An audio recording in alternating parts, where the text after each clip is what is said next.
अस्सलाम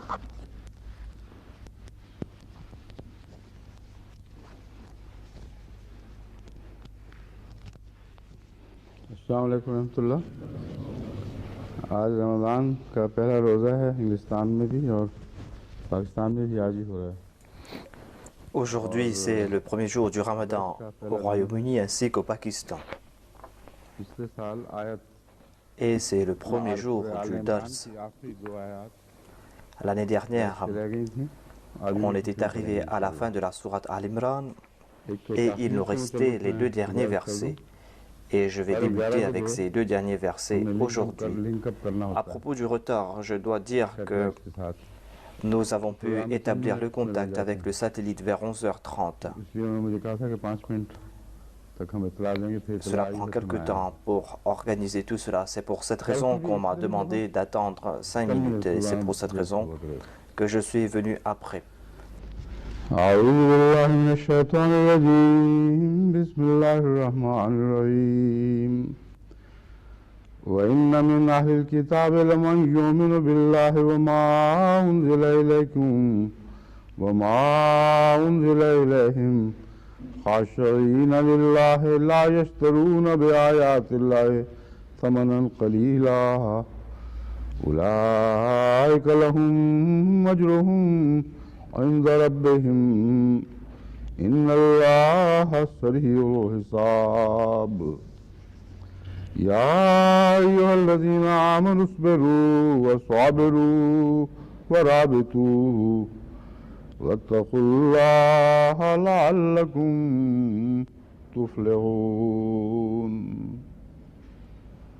आल इमरान आयात 200 और 201। C'était les versets 200 et 201 de la sourate Al-Imran.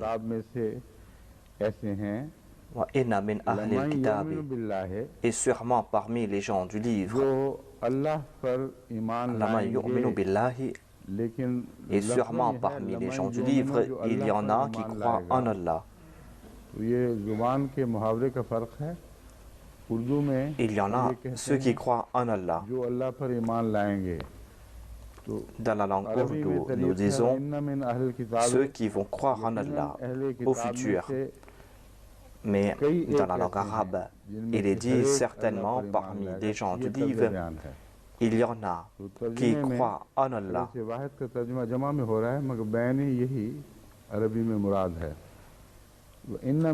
Ainsi, s'il y a des différences dans la traduction, mais tel est le sens qui a été présenté dans la langue arabe. Et sûrement, parmi les gens du livre, il y en a qui croiront en Allah.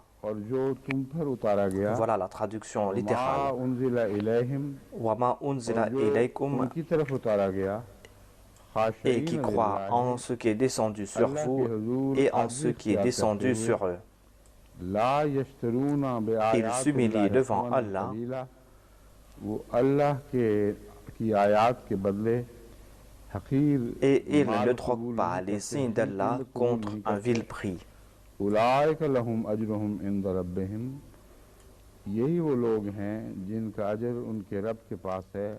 Ceux-là auront leur récompense auprès de leur Seigneur. Inna Allaha sari'u al-hisab. Assurément, Allah est prompt à faire les comptes.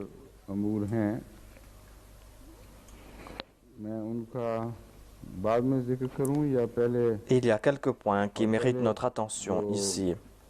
Est-ce que je dois faire mention de cela après ou est-ce que je dois commenter sur ces versets en premier? Ou est-ce que je dois présenter l'essence des termes arabes?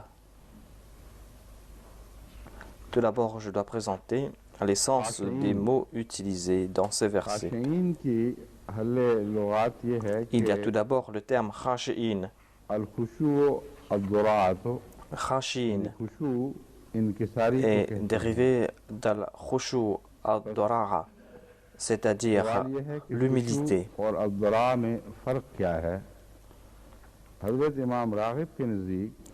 Quelle est la différence entre khushu et dara'a? Selon l'imam Raghib,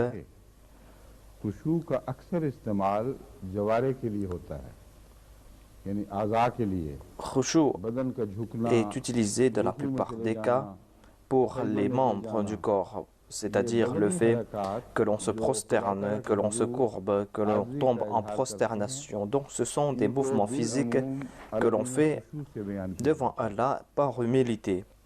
Généralement, dans la langue arabe, on utilise le terme khushu pour évoquer cette humilité.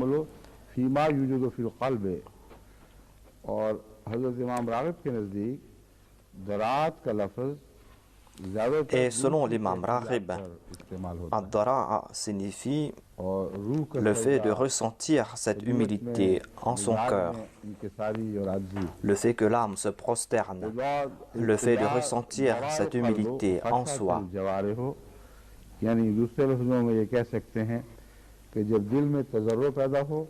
Ils disent que lorsque le cœur ressent cette humilité, c'est-à-dire ad-dara'a, eh bien les membres du corps s'humilient. L'humilité du cœur se transforme en humilité physique. Mais d'autres ont présenté les sens contraires. Par exemple, selon Ibn al-Athir, on trouve le sens contraire.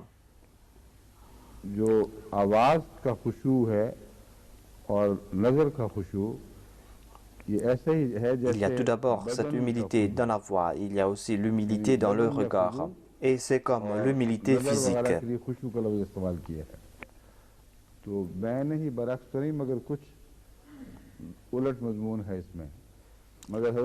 Ce n'est pas exactement le contraire de ce que nous a présenté l'imam Raghib. Mais en tout cas, l'imam Raghib a une meilleure compréhension du Saint-Coran et des termes arabes. Il est au-dessus de tout par la grâce d'Allah.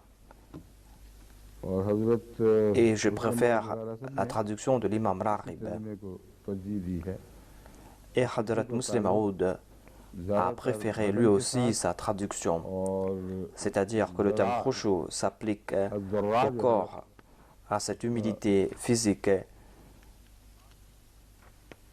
Et le terme khudu s'applique à l'humilité que l'on exprime par le cœur.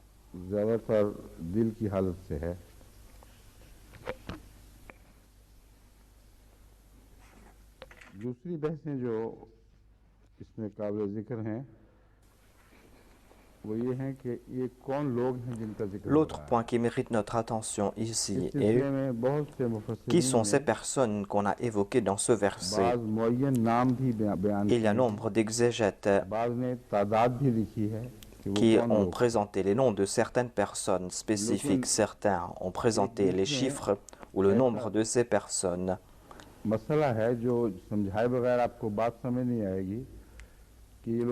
Mais il y a un point que vous devez comprendre, sinon vous n'allez pas saisir le sens de ce verset. C'est-à-dire pourquoi est-ce qu'il y a ces dissensions, pourquoi est-ce qu'il y a ces difficultés concernant le nombre. Ces exégètes disent que les Ahl Kitab sont ceux qui ont cru dans le livre avant. Ensuite, le Saint-Coran déclare qu'il croit dans ce qui a été révélé par la suite, c'est-à-dire ce qui a été révélé par Allah à son prophète. Ces versets qui ont été révélés pour vous. Ces gens du livre croient dans ces versets. Wama unzila ilaykum. Ensuite, il est dit Wama unzila ilayhim. Et ensuite, il est dit Wama unzila ilayhim. C'est-à-dire qu'ils croient en ce qui est descendu sur eux. Quelle est donc cette histoire? Il y a trois possibilités ici. Il y a tout d'abord ces Ahl Kitab qui n'ont pas cru, c'est-à-dire qui ne se sont pas joints à la Jamaat des musulmans. Mais l'état de leur cœur était tel que dans la réalité, ils avaient cru.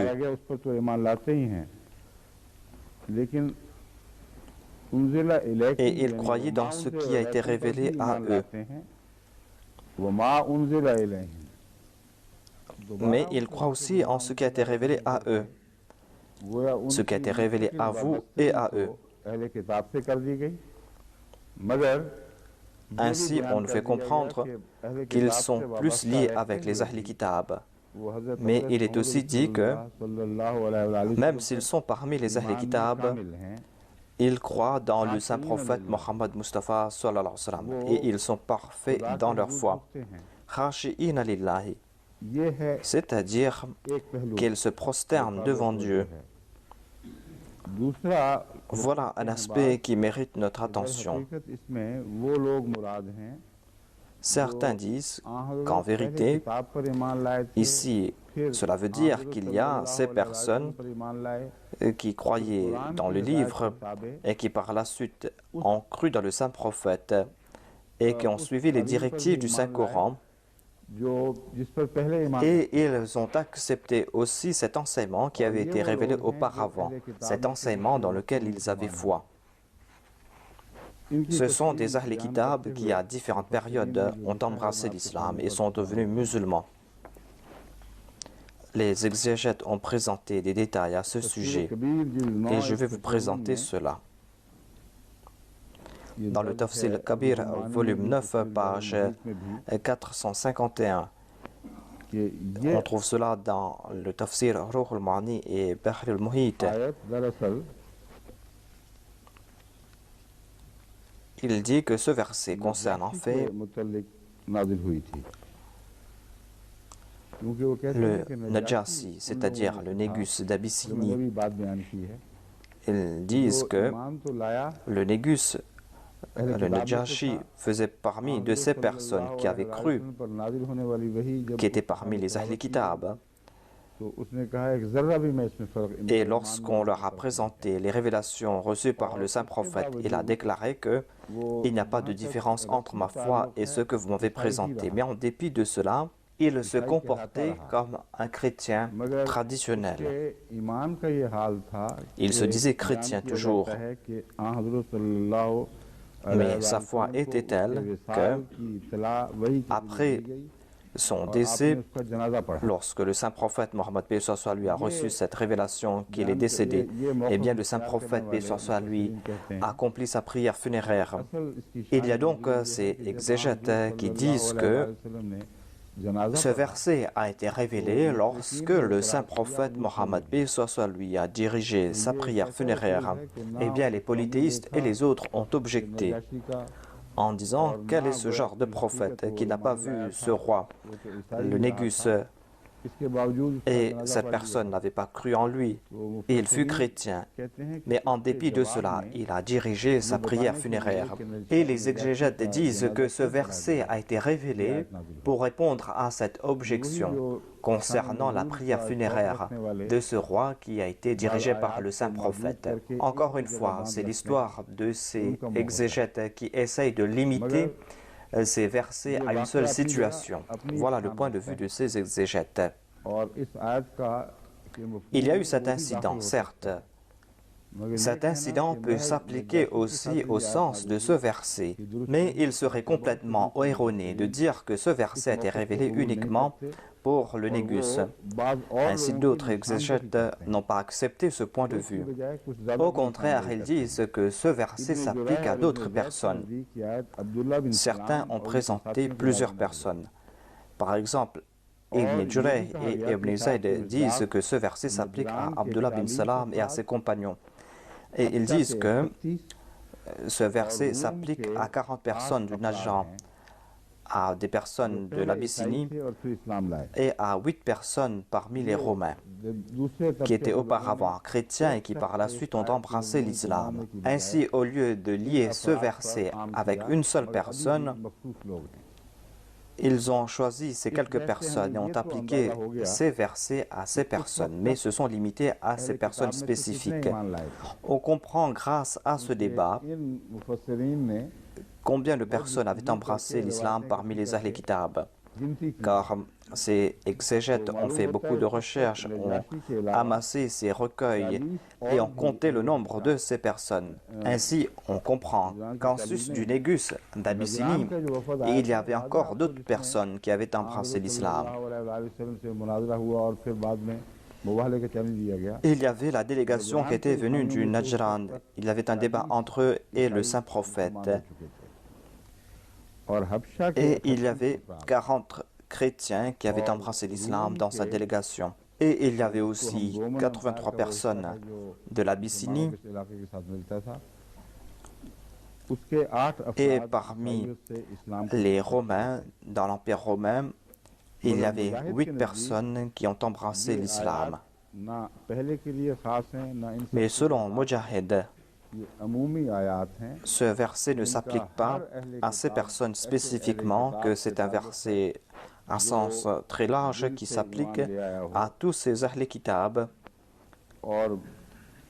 qui a cru.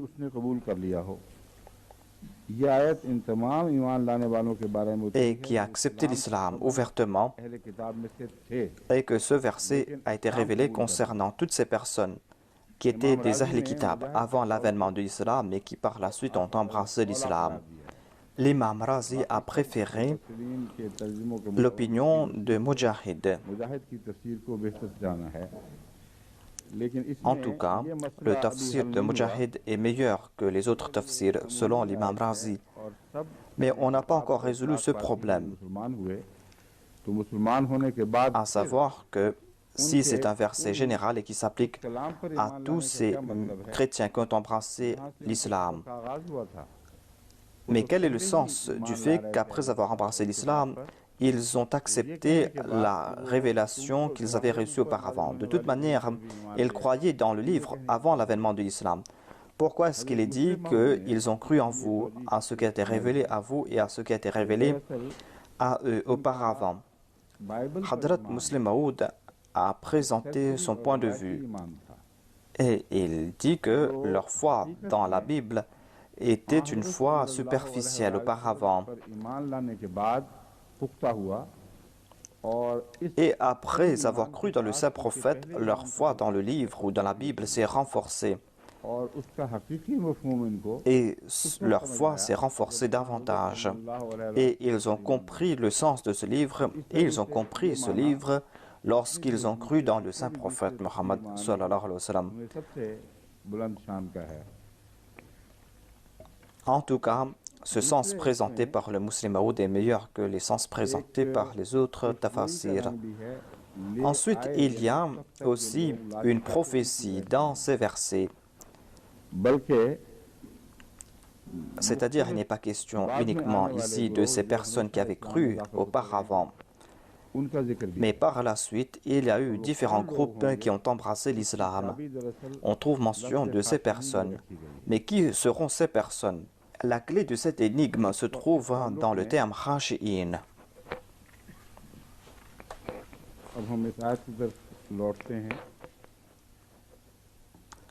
Nous allons retourner vers le verset en question. Il est dit dans le verset 200 de la sourate Al-Imran: Wa inna min ahlil kitabi laman yu'minu billahi. Et sûrement, parmi les gens du livre, il y a ceux qui croiront en Allah, c'est-à-dire il y a eu ceux qui ont cru, et il y a ceux qui vont croire en Allah et qui vont croire dans ce qui est descendu sur vous et ce qui a été révélé à eux.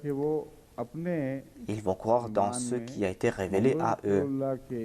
Ainsi donc, ces personnes vont croire dans ce qui a été révélé à eux auparavant par l'entremise du saint prophète Mohammed paix soit sur lui. C'est la même explication présentée par le Muslim Maud, le deuxième calife. Mais ce que je veux indiquer ici, c'est que ce verset ne s'applique pas à une situation donnée ou à une époque donnée. Cela ne s'applique pas à un nombre de personnes spécifiques. Mais c'est une prophétie perpétuelle, à savoir que parmi les Ahl Kitab, les gens du livre, ceux qui vont croire réellement dans leur livre seront ceux qui vont tout d'abord croire dans le saint prophète Mohammed paix soit sur lui et qui vont croire dans la révélation qui a été accordée au saint prophète. Ensuite, il est dit Khashi'ina lillahi. Qui seront ces personnes? Ce seront des personnes dont les cœurs seront toujours prosternés devant Dieu. Et selon Mufradat, il est dit que Khashin concerne les membres du corps, c'est-à-dire que partout où il serait question des membres du corps, vous allez voir le terme Khashin. Mais aucun linguiste n'a dit que Khashin concerne uniquement les membres du corps. et que cela ne concerne pas l'humilité dans le cœur. Dans certains cas, cela concerne à la fois le cœur et les membres du corps lorsque cela commence avec le cœur et que cela a de l'effet sur les membres du corps. C'est ainsi qu'on élargit le sens du terme khashi'in. Ainsi, il y a cette humilité qui naît dans les cœurs et qui par la suite a de l'influence sur les membres du corps, et c'est pour cette raison que l'on se prosterne devant Dieu. C'est-à-dire qu'on accepte Dieu ouvertement. Ainsi donc, le terme khashi'in nous fait comprendre que cela ne concerne pas uniquement ceux qui ont cru en leur fort intérieur. Le terme khushu peut concerner le cœur, mais cela s'applique surtout au corps.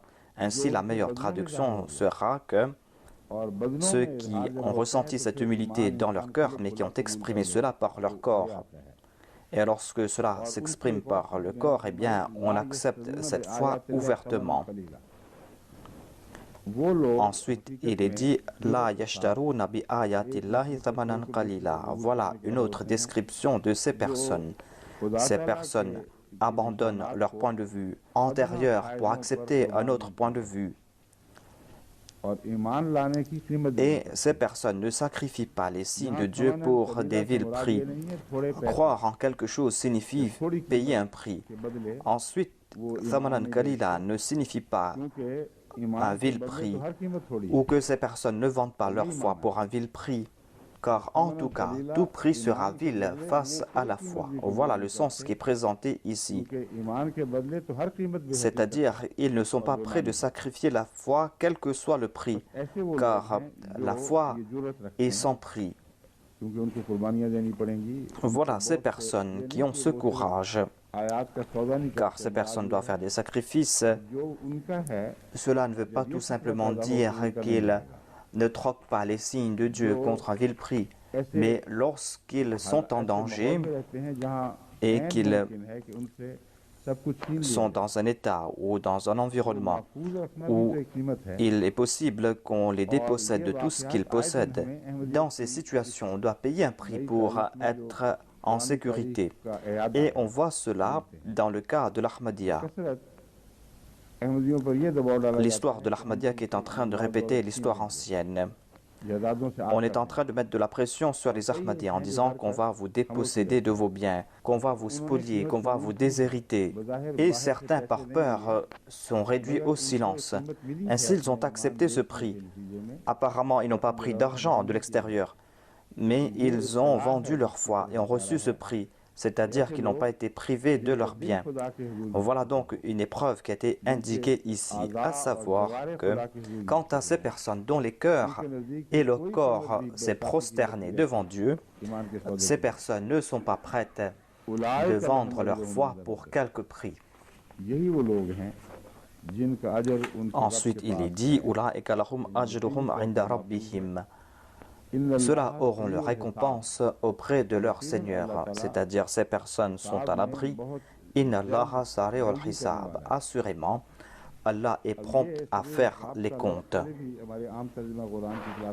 J'ai déjà expliqué auparavant le terme sari'ul hisab et j'ai expliqué là-bas que des fois, lorsqu'on croit que quelque chose va se passer bien longtemps après qu'il y aura un long délai, eh bien, Dieu utilise le terme Sari'ul Hisab pour sa personne.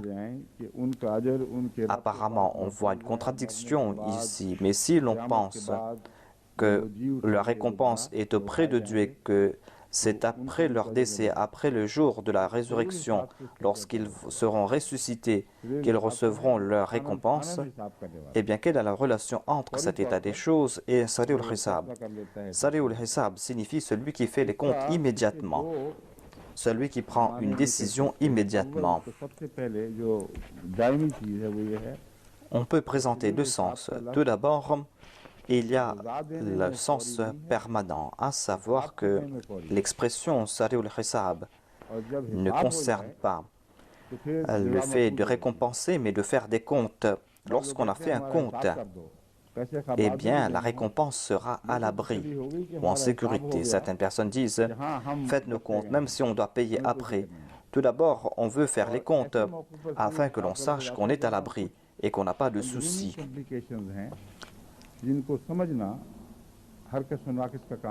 Et le terme Sari'ul Hisab est utilisé quand il y a certaines complications et toute personne ne peut pas comprendre cela.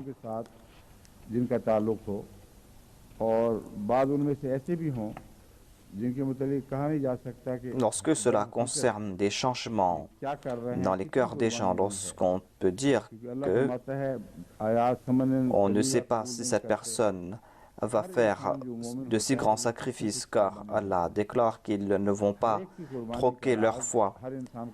Eh bien, tout croyant doit faire des sacrifices. Personne ne connaît les sacrifices consentis par l'autre. Dans certains cas, on offre de l'argent à certains pour vendre leur foi et qui rejettent cela.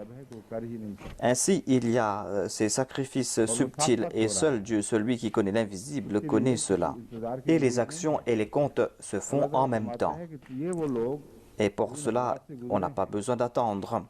Allah déclare que, quant à ces personnes qui passent par ces situations et qui font ces sacrifices pour embrasser l'islam, Dieu ne va pas rejeter le moindre sacrifice qu'ils ont accompli pour la cause de Dieu. Dieu est en train de maintenir le compte de leurs sacrifices.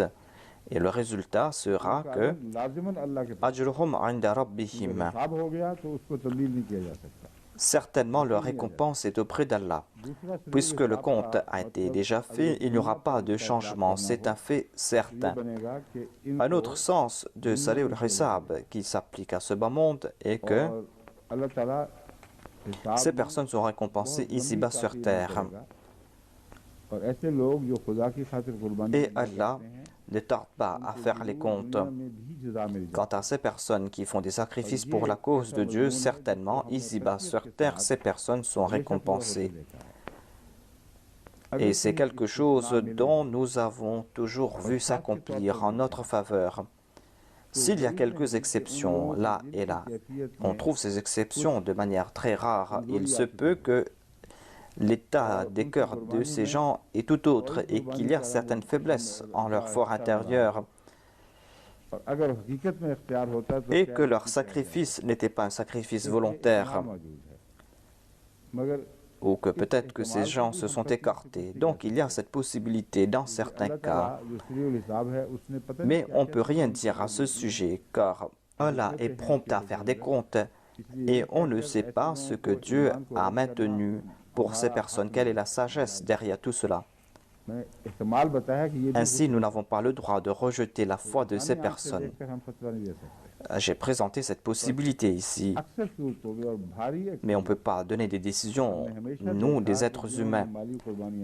Mais dans la majorité des cas, nous avons tout le temps constaté que quant à ceux qui ont fait des sacrifices financiers, et bien par la suite, Allah leur a récompensé à tel point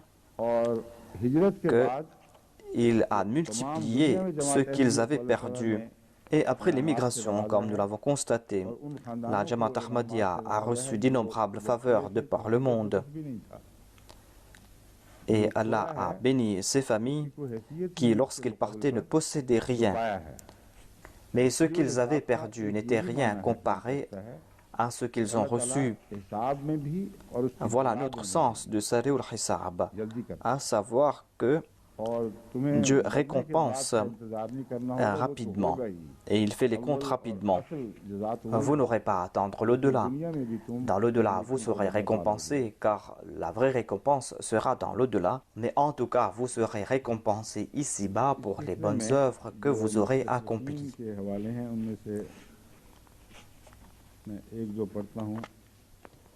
Je vais citer quelques orientalistes à ce sujet. On consomme quelque chose de succulent lorsqu'on veut avoir du goût dans la bouche. Mais ici, on a réservé les références des orientalistes à la fin.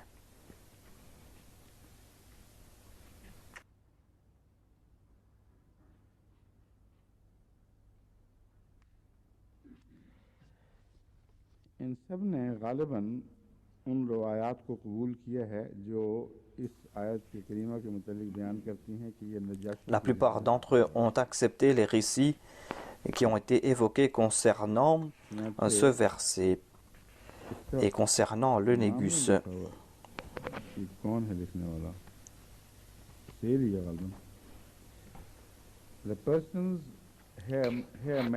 Il y a par exemple l'orientaliste Sale qui a déclaré que les personnes qui sont concernées ici sont peut-être Abdullah bin Salam et ses compagnons. Certains suggèrent 40 Arabes parmi ceux du Najran, ou 32 chrétiens, ou 38 chrétiens parmi les Éthiopiens, et 8 Grecs qui se sont convertis à l'islam. Et d'autres disent que ce passage a été révélé au cours de la 9e année de l'Hégire, lorsque Gabriel a révélé au saint prophète la mort de Asma.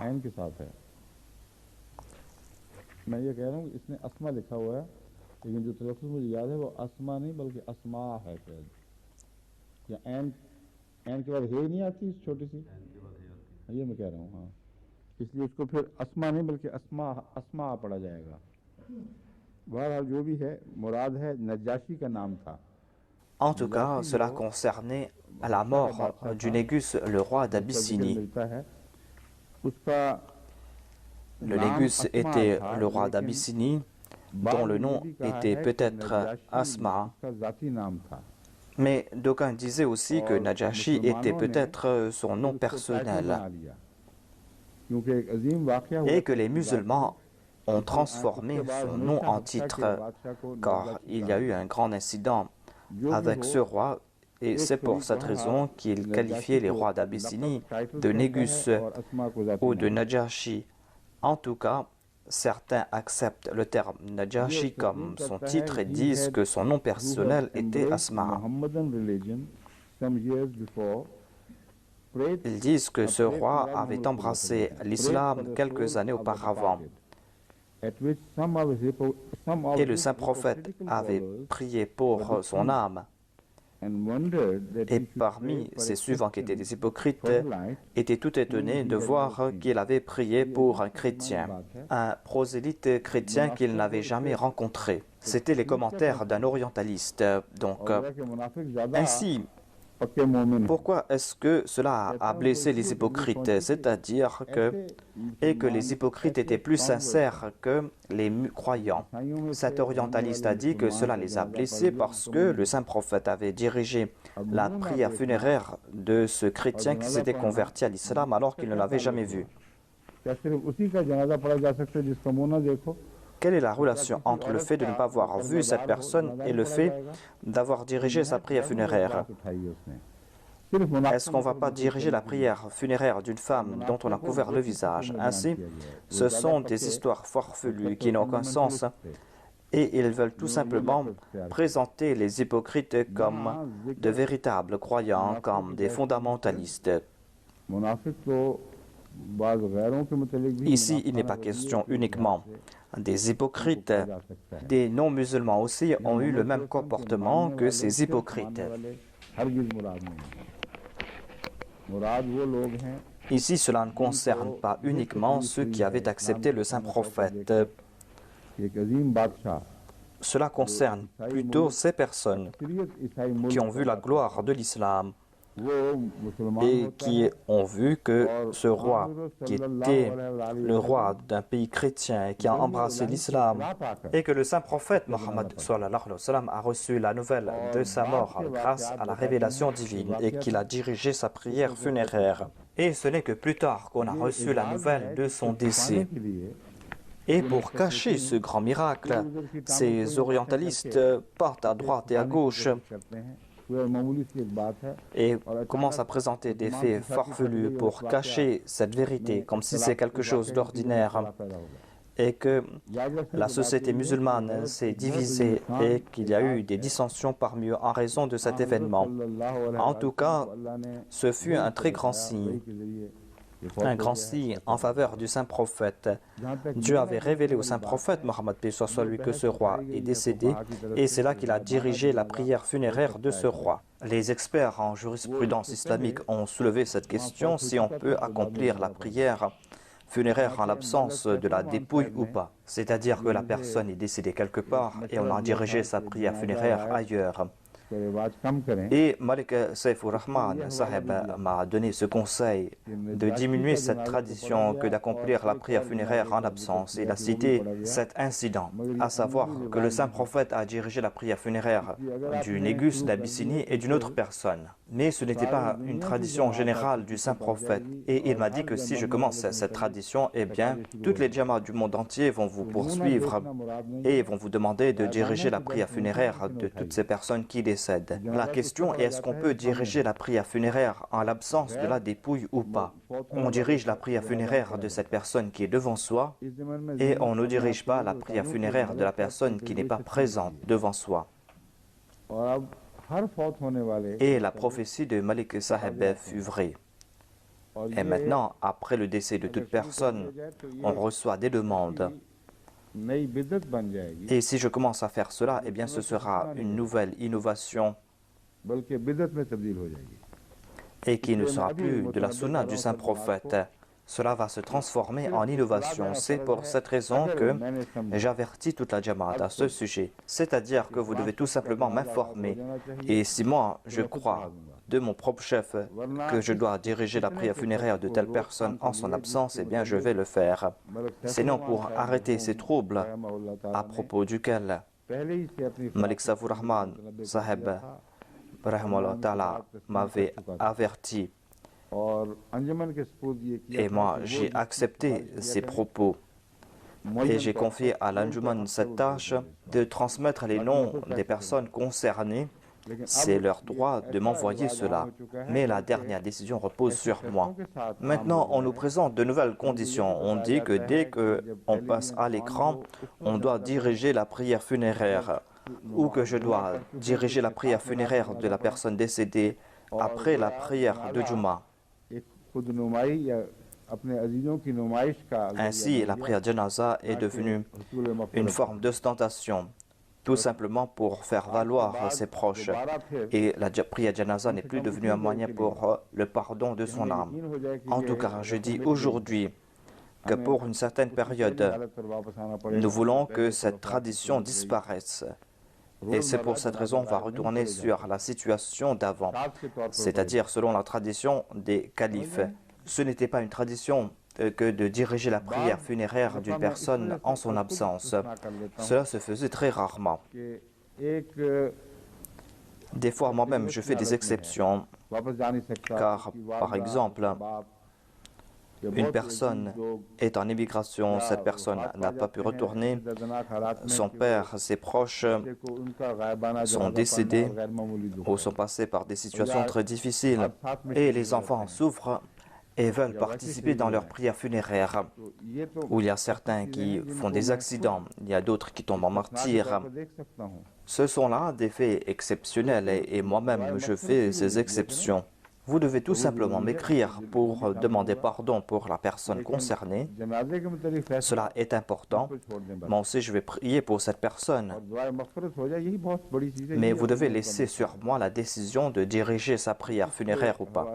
En tout cas, la chose la plus importante, c'est la prière pour le pardon de son âme. Dans ce récit, il était dit qu'on n'avait pas vu la personne décédée. C'est pour cette raison que peut-être que certaines personnes ont soulevé des objections concernant la prière funéraire en l'absence de la personne décédée.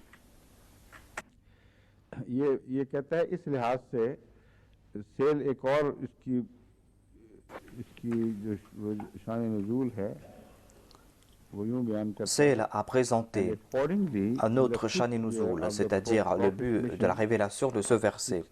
Et il dit qu'au cours de la 5e année de la mission du prophète, 16 personnes, parmi lesquelles il y avait 4 femmes, sont parties en Égypte, parmi lesquelles il y avait Ousmane bin Affan et sa femme Ruqayya, la fille de Mohammed.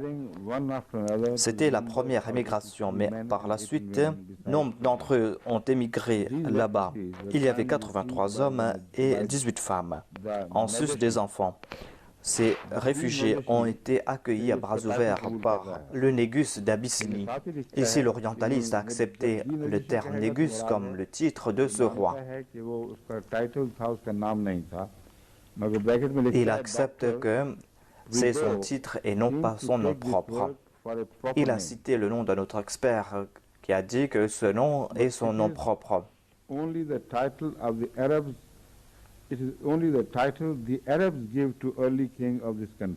Mais c'était le titre que les Arabes donnaient au roi de ce pays.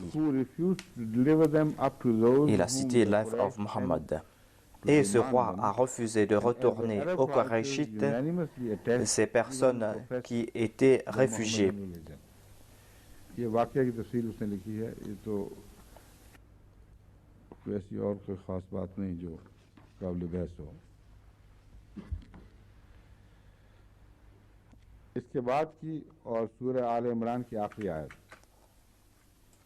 Ensuite, il y a le dernier verset de la sourate Al-Imran. Ya ayyuhalladhina amanu isbiru wa sabiru wa rabitu wattaqullaha la'allakum tuflihun. Ô vous qui croyez, soyez constants et efforcez-vous d'exceller en constance. Et soyez vigilants quant à la surveillance de vos frontières. Et craignez Allah afin que vous prospériez. C'était le verset 201 de la sourate Al-Imran. En comptant la basmala, ce verset sera le verset 201, car nous comptons la basmala comme le premier verset. Mais sinon, dans la plupart des Corans, c'est le verset 200.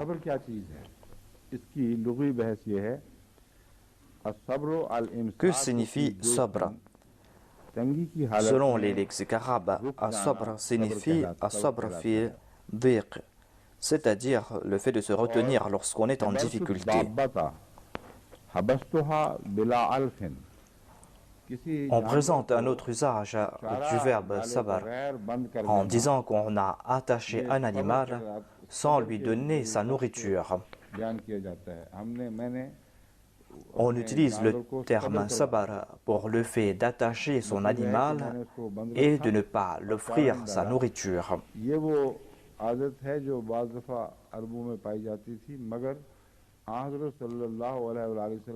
C'était une habitude que l'on trouvait parmi les Arabes, mais le saint prophète Mohammed lui a interdit cette pratique et a déclaré que l'on sera châtié dans l'au-delà pour cette pratique. Cela ne concerne pas uniquement le bétail, et c'est en tout cas un très grand crime. Vous vous occupez de votre bétail et vous n'avez pas la pudeur de leur accorder de la nourriture, alors que ces animaux vous donnent du lait, de la viande et leur peau. Donc ce sera un grand crime que de ne pas leur donner leur nourriture. Et le saint prophète, paix soit lui, a déclaré à propos d'un chat que son maître est en enfer parce qu'il l'avait ligoté à la maison et ne lui avait pas donné à manger.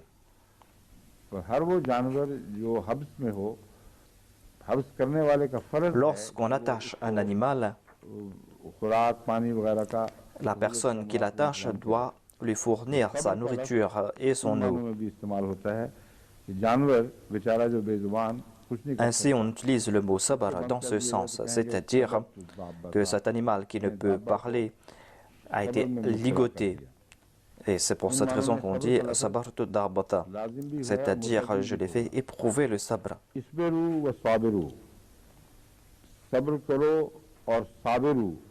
Ensuite, il est dit isbiru wa sabiru.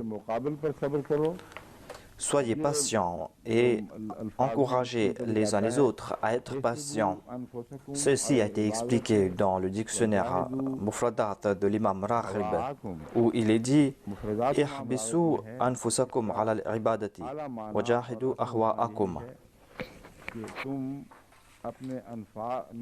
Le sens véritable de cela est que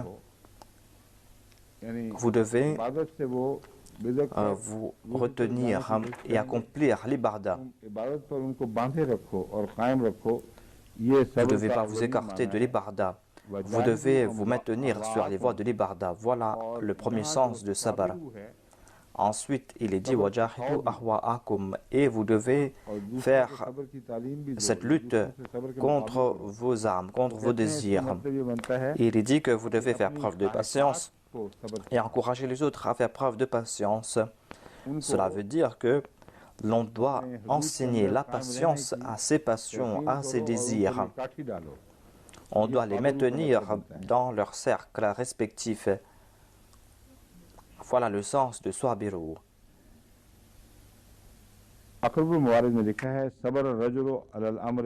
On a présenté d'autres sens dans le dictionnaire Akrabul Mawarid.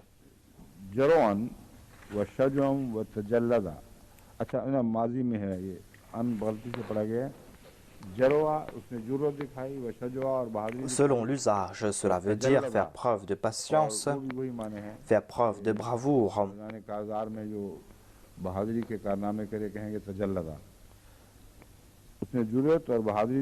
Et faire preuve de patience sur le champ de bataille.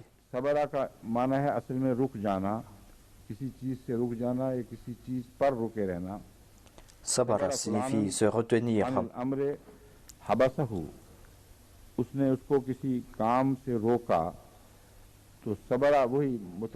Sabara signifie aussi retenir quelqu'un.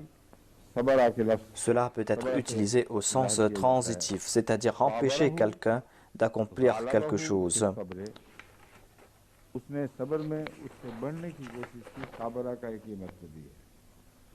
Selon un autre sens de sabr, cela veut dire essayer de dépasser quelqu'un dans la patience. C'est-à-dire faire une compétition dans le sabr. Il y a tout d'abord le fait d'enseigner la patience et de faire preuve de patience et de se surpasser les uns les autres. La patience est le contraire des lamentations.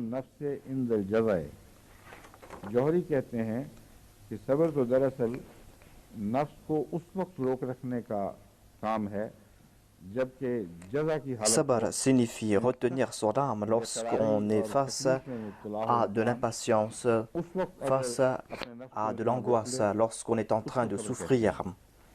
Si en de telles situations l'on se retient, eh bien on appelle cet état à sabr.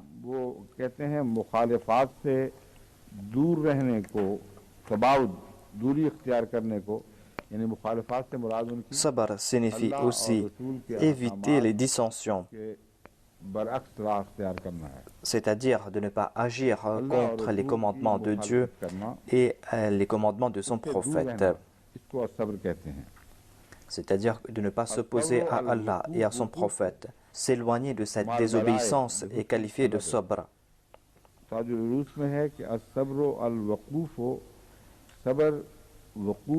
Selon Taj al-Urus, sabr signifie se maintenir droit lorsqu'on fait face à des difficultés, c'est-à-dire être ferme face à des épreuves, de se maintenir tout droit face à des épreuves et de le faire avec noblesse de caractère. Si on accepte les épreuves avec patience, c'est ce qu'on appelle as-sabr. Il y avait une femme qui se lamentait sur la mort de son fils et le saint prophète lui a encouragé à être patiente. Et cette femme a prononcé une parole irrévérencieuse, mais lorsqu'elle a su que c'était le saint prophète qui lui a dit ces paroles, eh bien elle a couru derrière le saint prophète, lui a demandé pardon et lui a dit qu'elle va être patiente. Mais le saint prophète lui a dit que c'est au moment de l'épreuve que l'on doit faire preuve de patience. La traduction présentée ici est exacte, c'est-à-dire que l'on doit faire preuve de patience face à une tristesse montante. On fait preuve de patience lorsque la souffrance augmente. Si au moment de la souffrance, l'on sort gagnant, on sera qualifié de sabir. De toute manière, par la suite, on sera patient. Dieu enseigne la patience à tout le monde. Ou peut-être que cette personne va décéder avant de faire preuve de patience. Mais cette patience qui mérite récompense,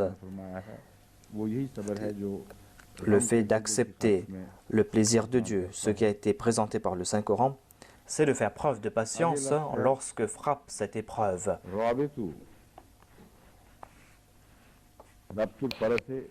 Ensuite, il y a le terme rabitu. on dit Rabd al-Faras. Il y a ici encore le sens de ligoter.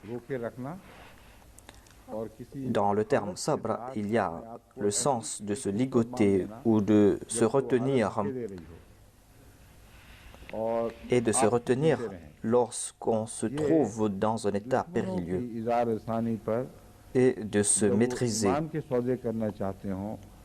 Le fait de se maintenir sur sa foi lorsque l'ennemi veut mettre à mal la foi de quelqu'un, dans une telle situation, si l'on se maintient sur sa foi, on va dire qu'on a fait preuve de patience, c'est-à-dire que les autres ont essayé de vous détourner, mais vous vous êtes maintenu sur cette voie. Dans le terme rabd, il y a aussi le sens de ligoter, de se lier. Il y a aussi le sens de ligoter les autres, d'attacher les autres. C'est pour cette raison que rabitu signifie maintenir les chevaux sur la frontière ou de les attacher sur la frontière.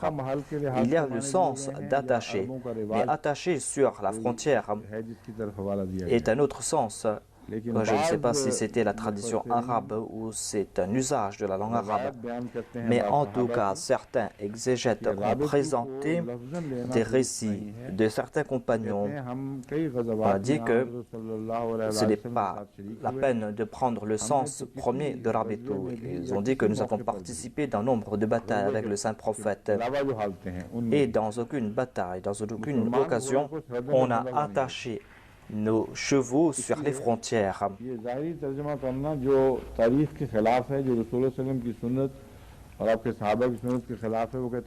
Ainsi, on ne peut pas accepter cette tradition littérale qui va à l'encontre de la tradition et de l'histoire de l'islam. Jamais, en aucune occasion, lorsque le saint prophète était à Médine, il avait attaché ses chevaux sur la frontière de l'Iran. Ainsi donc, ce n'est qu'une expression. Attacher les chevaux sur la frontière ne signifie pas les placer sur les frontières, mais cela signifie tout simplement surveiller ces frontières, c'est-à-dire se préparer afin que l'ennemi puisse voir ses chevaux, c'est-à-dire de ne pas offrir cette occasion à l'ennemi de lancer des attaques surprises et de ne pas abandonner les frontières, c'est-à-dire que cela doit se faire de manière constante. Et dans le monde aujourd'hui, vous n'allez pas voir tout au long de la frontière d'un pays qu'il y a des soldats qui sont là et qui sont prêts. Les soldats prennent beaucoup de temps pour arriver jusqu'aux frontières. Ils doivent se préparer pendant plusieurs mois et c'est là qu'ils pourront atteindre ces frontières. Mais l'ennemi aussi ne pourra pas atteindre les frontières immédiatement. Il y a certainement des gardiens là-bas sur les frontières. Et lorsqu'ils voient des mouvements, lorsqu'ils comprennent que l'ennemi a de mauvaises intentions, c'est là qu'ils font appeler les soldats qui atteignent les frontières petit à petit. Ainsi, il sera tout à fait faux de dire qu'il y avait toujours des chevaux attachés sur les frontières. Et aujourd'hui, en des situations de guerre, on ne peut pas toujours attacher des chevaux là-bas. Rabitu signifie donc placer là-bas des gardiens afin que l'ennemi ne puisse pas vous surprendre. Vous devez toujours être prêt à repousser ces attaques aux frontières.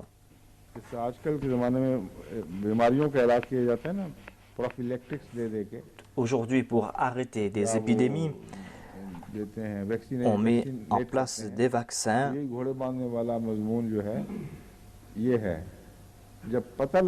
Donc, c'est le même sujet que l'on voit ici, le fait d'attacher les chevaux, c'est-à-dire de se préparer face à l'ennemi. Lorsqu'il y a des épidémies qui se répandent, on commence à vacciner les gens, afin que dès que ces personnes sont infectées par ces germes, ils puissent être à l'abri de ces attaques. Voilà donc comment agit le corps physique de l'homme. C'est-à-dire, il doit être toujours prêt à répondre à ces attaques. Voilà donc le sens de Rabitu.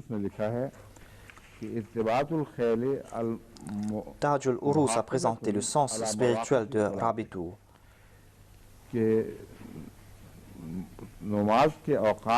Le sens spirituel de Rabitu signifie que l'on doit accomplir la prière aux heures prescrites et protéger les heures des prières. Voilà le sens de Ribatul Khair. Ici, il n'est pas question de frontières physiques. Cela concerne toute frontière d'où on peut subir des attaques. Et ici, les attaques de Satan sont les plus importantes, car il est le plus dangereux. Ainsi, il est dit que vous devez protéger les heures des prières. Il ne faut pas se rapprocher de la fin de ces prières. C'est pour cette raison que c'est là le sens important. Et en accomplissant les prières, on pourra protéger ces frontières.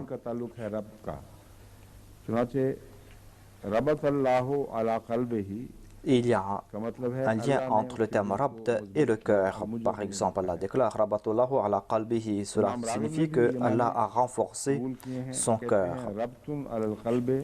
L'imam Raghib a aussi présenté ce sens. Il déclare que Rabtun ala qalbi signifie renforcer le cœur de quelqu'un. Il est dit dans le Saint-Coran, Warabatna ala qulubihim, à savoir que nous avons renforcé leur cœur et nous avons attaché leur cœur. Rabata signifie lier ces personnes, les attacher ensemble, afin qu'il n'y ait pas de division.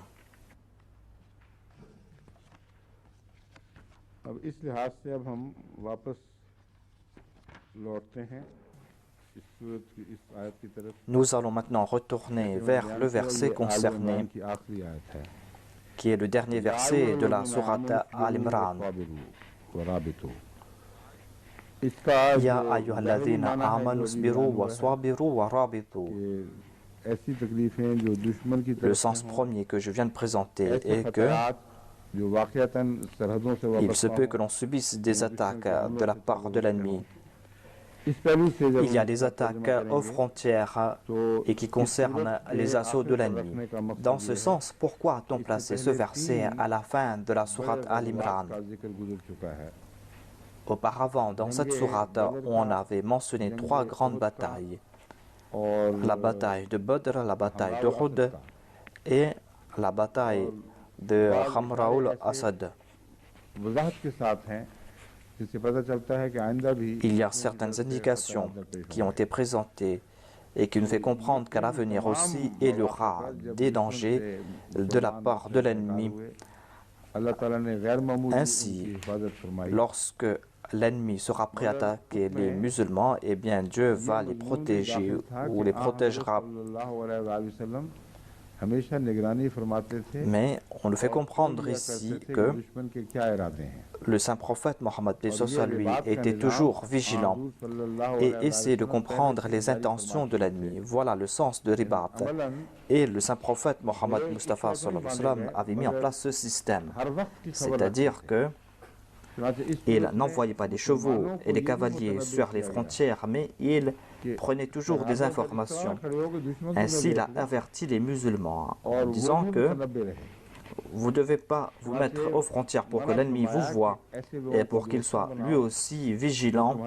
On a interdit aux musulmans d'avoir comme amis des personnes qui veulent connaître leurs secrets et qui vont utiliser vos secrets contre vous. Car ces personnes ne désirent pas votre bien, ces personnes désirent vous nuire. Au contraire, ces personnes sont ravies lorsque vous souffrez. Ainsi, voilà un autre sens que d'envoyer les cavaliers aux frontières. C'est-à-dire que vous devez toujours regarder les mouvements de l'ennemi. Vous devez regarder de très près. La tajassasu ne signifie pas que vous ne devez pas surveiller l'ennemi. Le Coran dit qu'il ne faut pas espionner, mais cela concerne votre société à vous. Là où vous devez agir avec de bonnes pensées. Et c'est cela qui va renforcer votre société à vous. S'il y a de l'espionnage là-bas, eh bien, ce sera contre le sujet de ribat. C'est pour cette raison que dans vos sociétés, vous devez toujours avoir de bonnes pensées à l'égard des autres. Mais lorsqu'il est question des autres, des non-musulmans, vous devez les regarder de très près, car ce sont vos ennemis et ces personnes désirent vous nuire. C'est pour cette raison que notre Jamaat doit être encore plus vigilant. C'est vrai que dans nombre de cas, Dieu nous avertit en raison des erreurs de l'ennemi et qui nous fait comprendre c'est quoi leurs intentions. Mais en ce qui concerne, la Jamaat Ahmadiyya doit faire des efforts conscients. La Jamaat Ahmadiyya doit connaître l'état de l'ennemi, doit connaître ce que fait l'ennemi. Mais je pense qu'il y a beaucoup de lacunes dans ce domaine. Et il y a un système qui a été mis en place par Dieu et grâce à cela, on reçoit les informations, à savoir que tout Ahmadi écrit à propos de ce qu'il voit. Ces lettres ne seront pas intéressantes pour une personne ordinaire. Mais lorsque de toutes parts on reçoit des lettres et lorsqu'on évoque un seul point dans ces lettres, eh bien grâce à tout cet ensemble, l'on comprend ce qui se passe. On comprend que l'ennemi est en train de faire de tels complots. Par exemple, dans la région du Jung, on avait organisé cette rencontre au cours de laquelle on a colporté un très grand mensonge contre la communauté, un mensonge qui a été prouvé. Ils ont colporté là-bas que les Ahmadis ont fait ce plan à Rabwa, à la gare, que de tabasser les étudiants qui vont passer dans cette région ou sur cette gare. Et ainsi, selon eux, ils ont réagi et ils ont décidé de tuer tous les Ahmadis là où ils se trouvent. Et ils ont commis des exactions. Alors que les enquêtes ont prouvé que c'était auparavant une accusation mensongère et que par la suite ils ont colporté ces mensonges en toute connaissance de cause afin de fomenter des troubles. Ils ont soulevé cette question afin de préparer le peuple pour commettre ces exactions. Ils ont dit que voilà ce qui s'était passé auparavant. Et maintenant, nous sommes en train de vous avertir que lorsque la Jamaat Ahmadiyya va commettre ces méfaits, eh bien, on va réagir de la même manière. Et que s'est-il passé dans la réalité? Ce n'est pas la Jamaat Ahmadiyya, mais ce sont les étudiants de la Jamaat islamique et d'autres étudiants qui étaient sous l'influence de l'État. Ce sont eux qui ont fait ce complot. Et j'ai déjà évoqué ce complot dans mes sermons. Je ne vais pas répéter cela ici, mais je veux tout simplement dire comment, lorsque nous recevons des nouvelles de différentes régions, et bien grâce à cela, on peut comprendre ce qui se passe et que ce complot. Mais en tout cas, il n'y a pas ce système spécifique qui est en place. Par exemple, dans la région de Sarhad, où tout le temps on a commis des exactions contre les Ahmadis.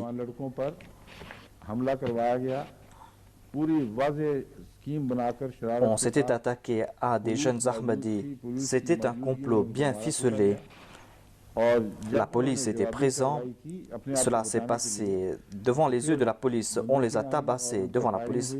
Et lorsqu'ils ont répondu à ces attaques, cela qu'on a fait sortir des armes à feu, on leur a tiré dessus. Et immédiatement, dans toute la province, on a diffusé cette information que les Ahmadis ont ordi un très grand complot et qu'ils se sont attaqués à des étudiants innocents et qu'ils les ont tabassés. Et certains ont perdu leur vie et c'était un événement très tragique. On a répété la même chose qui s'était passé à la gare de Rabwa. L'Ahmadi qui m'a envoyé les articles qui ont été publiés là-bas. Et ce n'était pas le résultat des efforts de la Jamaat, mais j'ai reçu des informations d'ici et de là, de Karachi et d'ailleurs. Grâce à cela, on comprenait le plan de l'ennemi. Mais ce verset du Saint-Coran nous fait comprendre qu'à l'époque du Saint-Prophète Mohammed soit lui, on surveillait de très près les efforts de l'ennemi. Il y avait ce système qui était en place. Et l'ennemi n'avait pas pu surprendre les musulmans. D'autre part, il était dit aussi que l'on doit faire preuve de patience, c'est-à-dire de ne pas dévoiler ses secrets. Voilà le sens de sabr, de ne pas transmettre cela aux autres et de protéger ses frontières. Voilà un sens qui a été présenté dans ce verset. Telle était la sunna du saint prophète Mohammed paix soit sur lui. Ensuite il est dit Ya ayyuhalladhina amanu sbiru wa sabiru. Ici on a présenté l'enseignement de la patience après avoir mentionné ces trois batailles qui étaient des batailles défensives. On n'enjoint pas la patience à ceux qui lancent des batailles offensives. L'on comprend donc ici que l'on avait tourmenté les musulmans. L'ennemi avait ourdi plusieurs complots et en dépit de la patience des musulmans, il y a eu de tels incidents. Et c'est pour cette raison qu'il a allumé le feu de la guerre. Voilà donc les trois grandes batailles qui ont été évoquées. Et à la fin, le Saint-Coran tire cette conclusion que Ya ayyuhalladhina amanu sbiru, ô vous qui croyez, soyez toujours patients. En la patience se trouve votre succès. Vous devez faire preuve de patience et vous devez être patient concernant vos bonnes œuvres. Lorsqu'on vous fait souffrir, vous ne devez pas commettre des actions qui vont offrir l'occasion à l'ennemi de lancer plusieurs attaques. Et ne transformez pas vos bonnes œuvres, c'est-à-dire ne soyez pas des apostats, ne soyez pas infidèles non plus. Soyez toujours fidèles et patients et restez toujours cramponnés à la vérité. Et encouragez aussi à la patience et surpassez-vous les uns les autres dans la patience. C'est quelque chose de grandiose, c'est-à-dire vous devez être patient face à l'ennemi et vous ne devez pas avoir pitié de votre âme. Voilà ce qui se passe dans certains cas. Par exemple, on est patient face à quelqu'un, mais on s'affaiblit en son fort intérieur.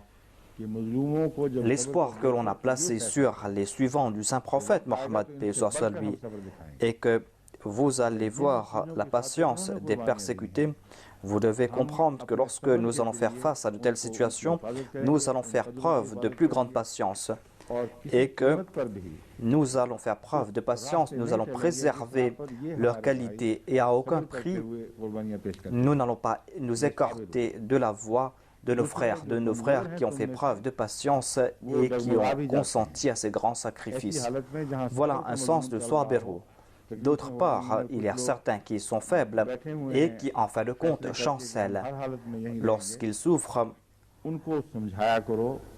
Et certaines personnes disent que nous allons nous maintenir sur cette voie et on doit faire comprendre cela à ceux qui sont faibles. On doit leur faire comprendre que leur succès réside dans la patience.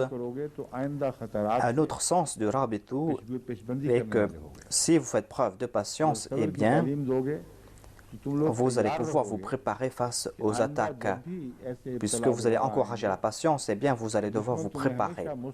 À savoir que lorsque vous allez passer par de telles épreuves à l'avenir, eh bien, l'ennemi verra que vous êtes toujours prêt, que vous êtes fidèle et que vous êtes patient, persévérant et qu'ils ne pourront pas vous faire chanceler. Ainsi, c'est un sujet très important et c'est un sujet qui est lié avec Rabitu, c'est-à-dire préparez-vous. Rabitu a deux grands sens. Tout d'abord, il est dit que vous devez faire preuve de patience, vous devez enjoindre la patience et vous devez vous renforcer les uns les autres. Et grâce à ce sabre, à cette patience, vous allez vous réunir car tous ceux qui font preuve de patience sont toujours unis.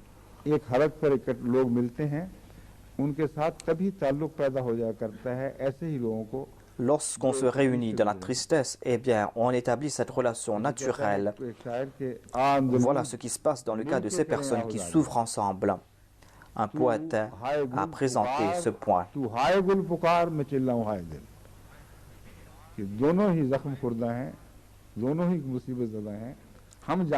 C'est-à-dire, ce sont les deux cœurs qui sont blessés, tous deux sont en difficulté. Nous savons ce que c'est que la souffrance.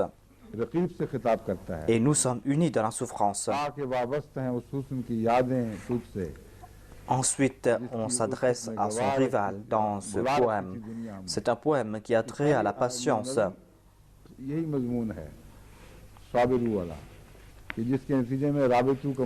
Voilà le sujet que l'on trouve dans ce poème. Et grâce à la patience naît le sujet de Rabitu. C'est-à-dire, lorsqu'on passe par la même situation, vous devez faire preuve d'unité et vous devez faire preuve de patience, vous devez endurer cette souffrance ensemble. Et le Saint-Coran nous a présenté la situation des derniers temps et nous voyons la même chose.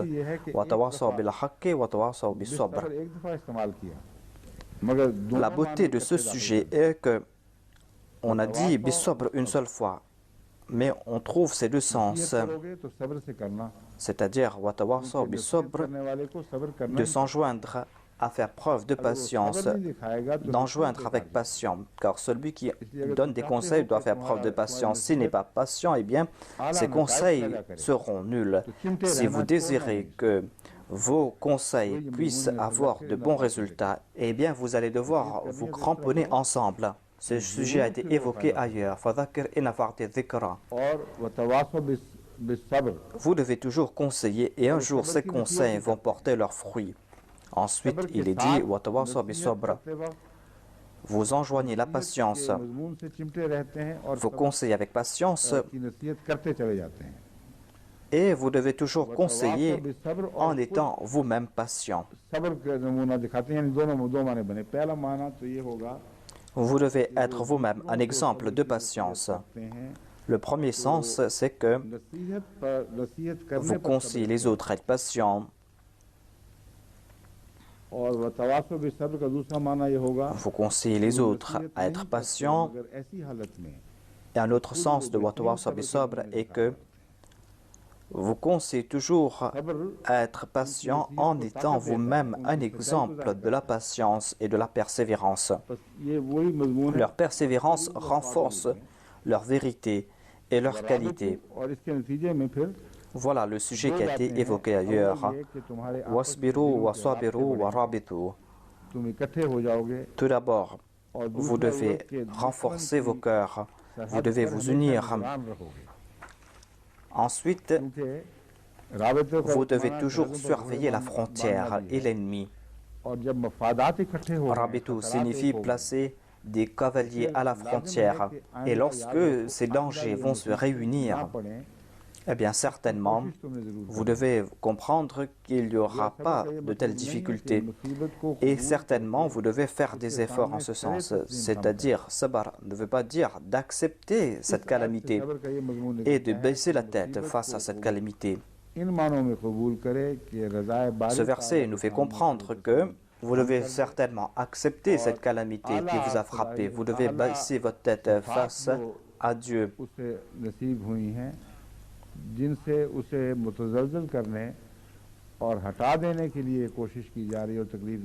Et vous ne devez pas chanceler.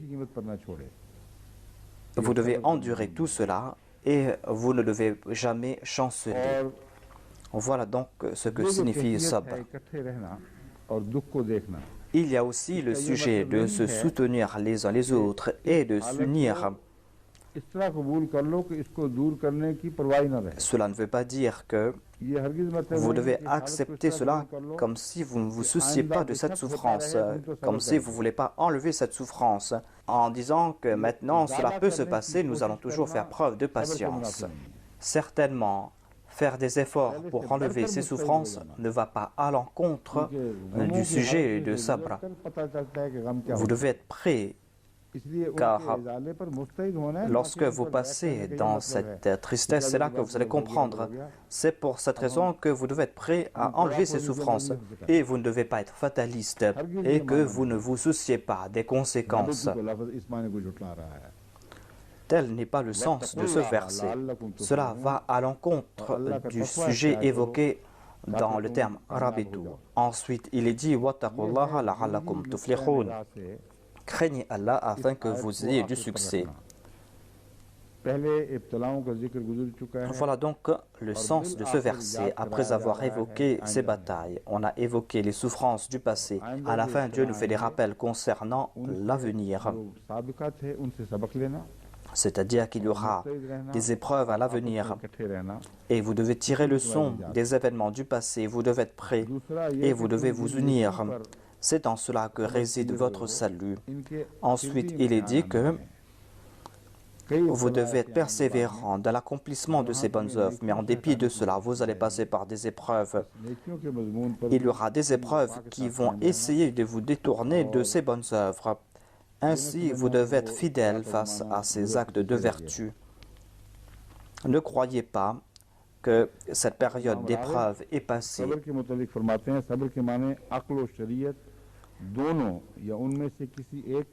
L'imam Raghib a présenté le sens de sabr et a déclaré que sabr signifie user de son intelligence et de se retenir. Sabr est un terme général qu'on utilise dans différentes situations, c'est-à-dire que se retenir face à une épreuve signifie sabr, c'est-à-dire que cela ne concerne pas uniquement la foi, mais cela concerne tous les aléas de la vie. Et le jeûne aussi est qualifié de sabr. Au cours du jeûne, on se préserve de toutes choses qui nous sont permises en des situations ordinaires et qui ne sont pas des péchés. On se préserve aussi de ces choses qui sont licites.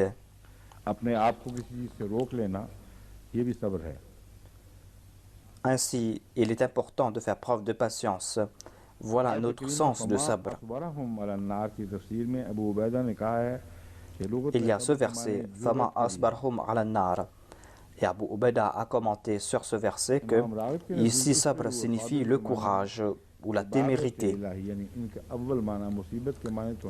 L'imam Raghib a présenté ce sens en disant que cela concerne aussi l'ibarda, c'est-à-dire que de se retenir, de se maintenir sur les voies de l'ibarda et de faire un djihad contre ses passions et ses désirs. Ainsi, le sens de Rabitu sera que l'on devra se maintenir très loin des limites fixées par Allah, des frontières fixées par Allah. Ici, le sens ne sera pas que vous devez vous rapprocher de ces limites, au contraire, vous devez vous maintenir très loin. Le sens ici sera de ne pas vous rapprocher de ces frontières, sinon il se peut que vous outrepassiez les limites fixées par Dieu. Ce verset veut dire que l'on doit faire ce djihad contre ses désirs effrénés. Istabir signifie aussi faire des efforts pour se maintenir sur la voie de l'ibarda.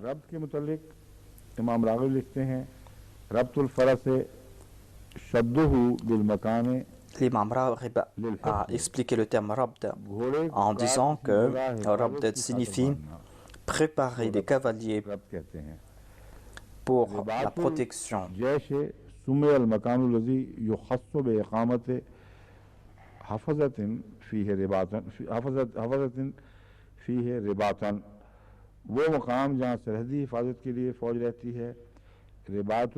Ribatul Jaysh signifie le camp où se trouvent les soldats qui ont la responsabilité de protéger les frontières.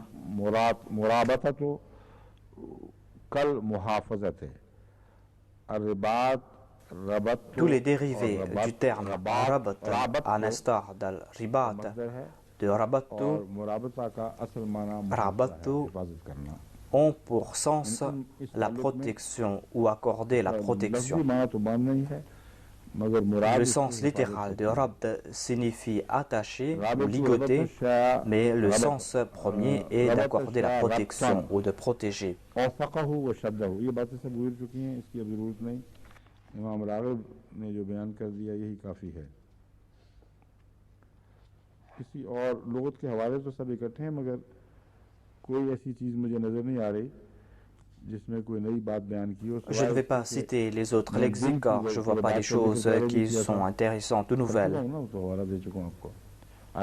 J'ai évoqué le ribat du cœur. J'ai déjà cité un verset à ce sujet. Tajul Urus a présenté de Irtibat al-Khair qui signifie protéger ses prières.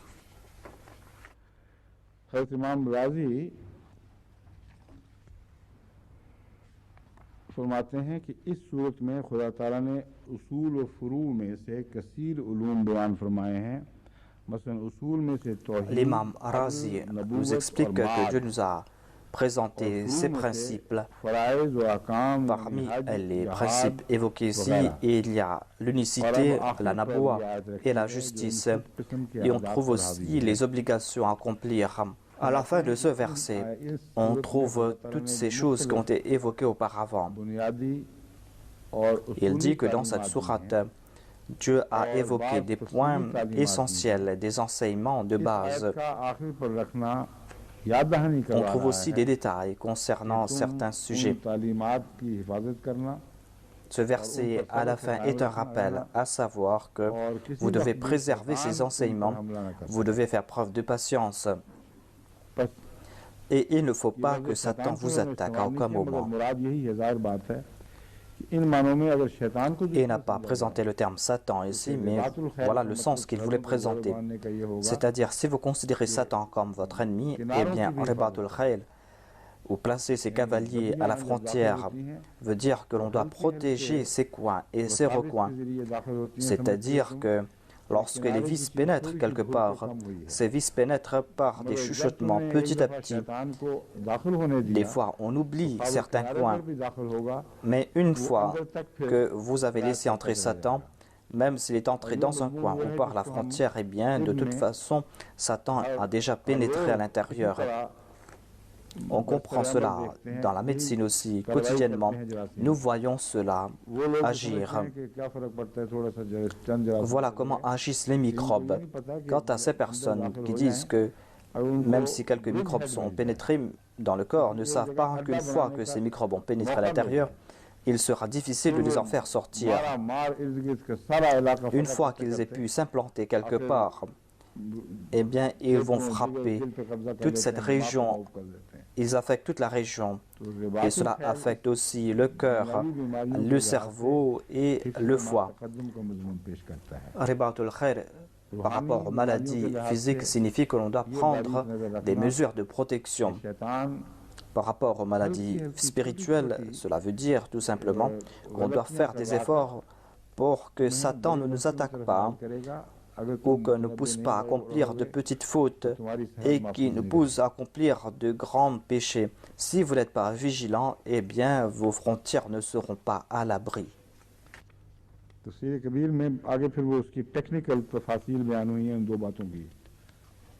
Dans le Tafsir Kabir, on a présenté le sens technique de ces deux termes.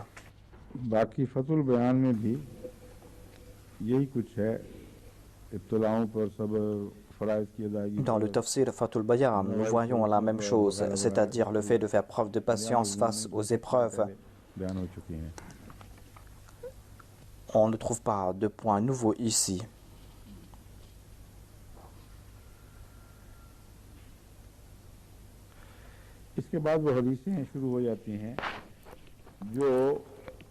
Par la suite, on trouve toute une série de hadiths qui ont été évoqués dans ces exégèses, dans ces livres de commentaires, mais ces hadiths ne sont pas dignes de confiance.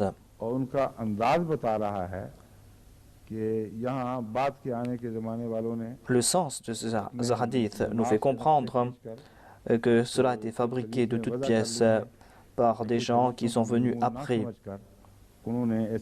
Ils ont inventé certains hadiths où ils n'ont peut-être pas compris le sens de certains hadiths et les ont détournés. Par exemple, dans un hadith, il est dit que si quelqu'un a attaché son cheval sur la frontière, eh bien, il va recevoir les mêmes récompenses pour avoir jeûné un mois tout entier et pour avoir accompli l'ibadah pendant un mois tout entier. Ce genre de hadith où on trouve mention de ces nombres ont été fabriqués bien longtemps après la période des Awwalines. Et dans tous ces hadiths qui ont été fabriqués, on voit ces nombres et ces comptes. On trouve des hadiths où l'on mentionne le fait que le saint prophète avait attaché ses chevaux, mais jamais on ne trouve pas mention des chevaux qui ont été attachés aux frontières. On le faisait pour protéger les frontières. Mais dans ce hadith, on dit que celui qui va le faire à la frontière va recevoir les mêmes récompenses pour avoir jeûné un mois tout entier. Abu Salma Abdurrahman की रिवायत तफसीर कबीर राजी में लिखी है. Abu Salma Abdurrahman rapporte un hadith. Cela se trouve dans le tafsir de l'imam Razi. Il est dit qu'à l'époque du saint prophète Mohammed, il y a eu des batailles au cours desquelles on a utilisé des chevaux. Ici, il n'est pas question de bataille. Ici, on parle d'une situation ordinaire. Ainsi, on peut comprendre que lorsqu'il y a eu des batailles, eh bien, on attachait les chevaux. Attacher les chevaux là-bas signifie les tuer.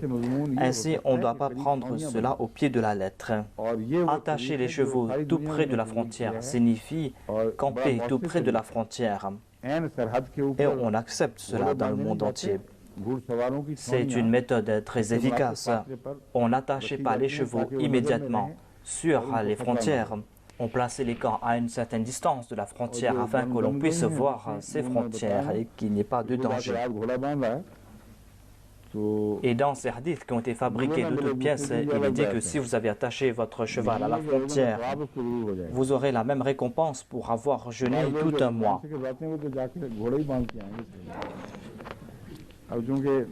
Ces personnes qui avaient peur du Ramadan partaient à la frontière pour attacher leurs chevaux là-bas. أعوذ بالله من الشيطان الرجيم